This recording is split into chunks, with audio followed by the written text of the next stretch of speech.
It's been just a couple of days since the ruling on Google's antitrust case with the Department of Justice, and I'm just looking at the ruling right now, and I'm curious to see what impact it's going to have on content creators. So let's look at it together, and we'll react to it together. Let's dive in. As I look at some of the details here as to what was ruled, the judge, Amit P. Mehta, the ruling looks like it looks like it's kind of against Google, right? They say that there is an illegal monopoly in online search. The Department of Justice requested a major structural breakup to get Google to sell its Chrome browser, the Android operating system, and here's why. It makes complete sense. Google, if their main business is search, right? By having an operating system on a high percentage of all of the cell phones that are used, and that Android operating system, they get to know all the stuff that you're doing on your phone, even when you're not using Google search. Same thing with the Chrome browser. Because they own the browser that so many people use, because it's a good browser, they have a ton of data, even when you're not on a Google website. So what did they decide? The judge said, okay, they're imposing behavioral remedies to increase competition. So they're prohibiting the exclusive contracts. That's one thing, right? Right now, like Google has a contract with Apple.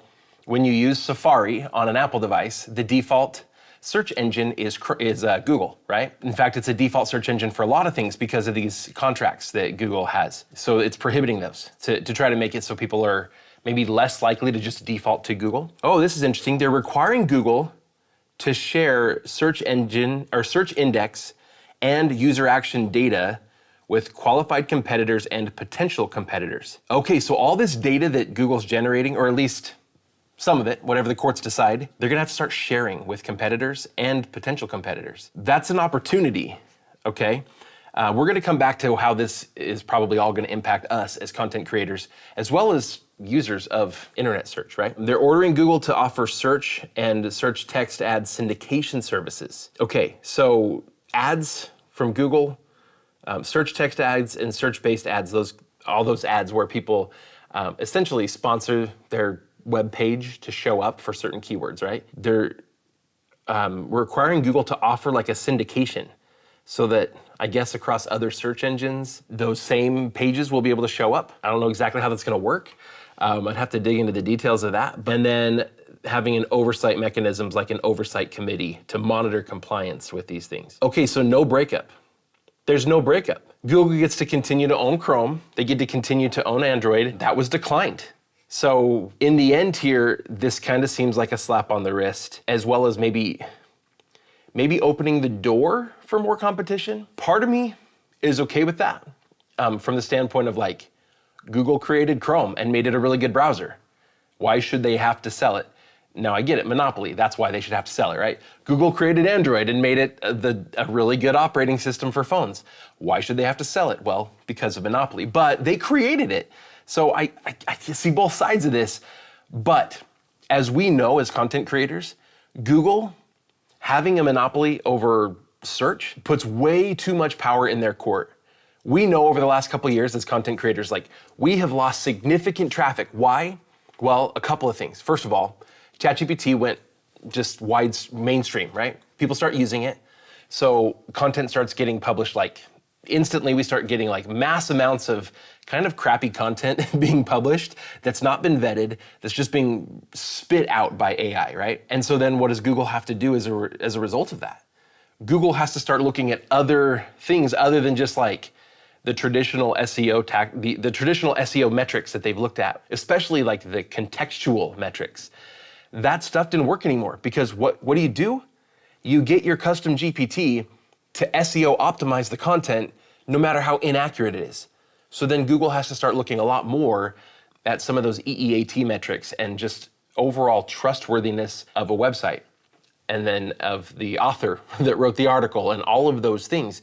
And so a lot of us independent individual bloggers just got destroyed by Google. But Bing didn't do the same thing, right? Bing approached it a little bit differently.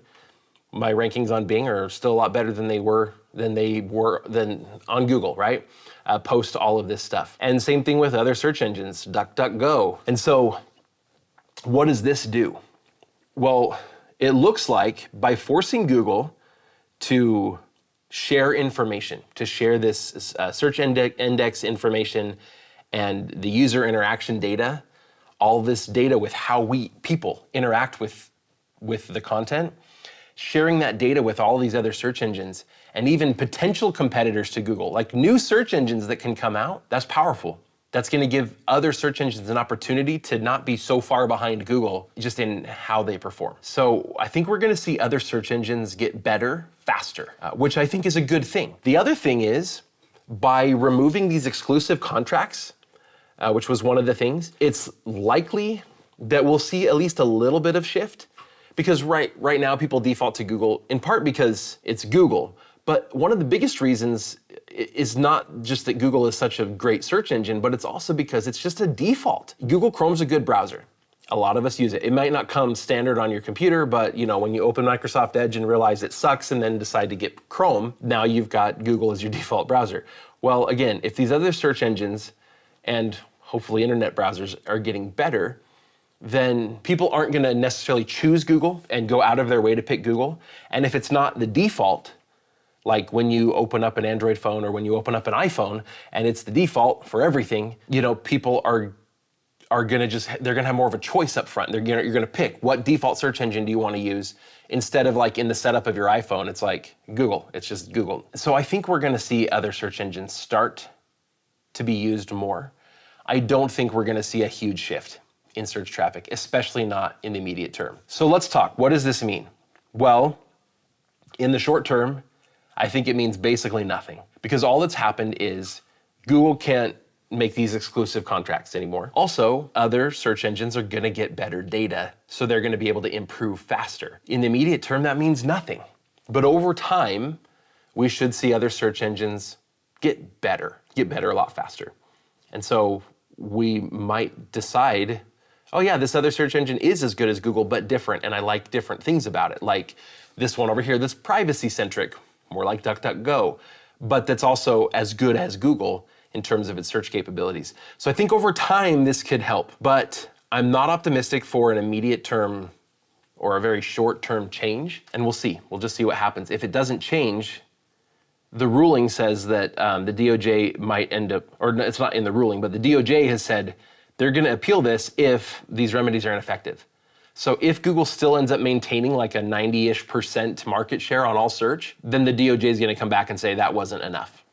And I think at that point, we'd have enough evidence to suggest that you're right, it wasn't enough. And I think that they'll revisit the potential breakup of Google, but not yet. So for content creators in the short term, not much of a change.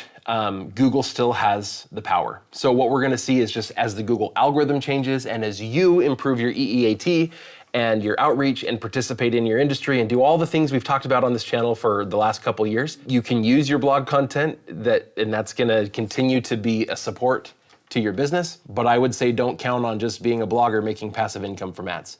That hasn't worked for a while, and this isn't changing anything right now. Last thing that I'd like to point out, and part of the reason why I'm really confident that Google is not very worried about this, is because, and maybe someone at Google's worried about it, but let's look at the stock price. This ruling came out, and Google's stock price jumped 8, 9, 10%. In the last 5 days, it's up 10%. Right before the ruling, it was up slightly from 5 days ago. So it wasn't quite a 10% overnight jump, but from where it's at today, 2 days after the ruling to where it was at just a few days before the ruling, it's a more than 10% jump. The stock price at Google right now is the highest it has literally ever been. What does that mean? It means that the big institutional investors saw this ruling as a win for Google. They were watching, they were waiting to see what would happen at the ruling. If it ended up being stronger and breaking up Google or doing anything more punitive to Google, then you would have seen the stock price drop because you would have seen these companies pull out as quickly as possible.